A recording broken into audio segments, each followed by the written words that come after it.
This video will show you how to use formulas in Schoology so that they are read for your learners as an actual math or chemistry formula. Let's get started by tapping in where you will place the formula. This will open up the rich text editor. From the menu, select the formula option. Within this menu, you will have options. It will open for basic math formulas, but when you click on the drop-down menu, you have other options, including chemistry.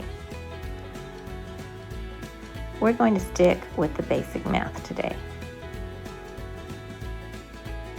The next step is to write your formula using the resources in the rich text editor. You can also type in variables directly from your computer.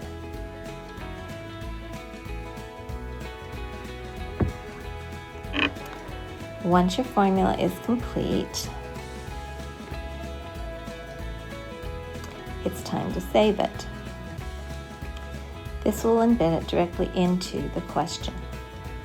At first, it will not look like you would expect, but when it is given to the learners, it will appear just as you want it. Using the rich text editor will allow the formula to be read to the learners using correct math or chemistry terminology.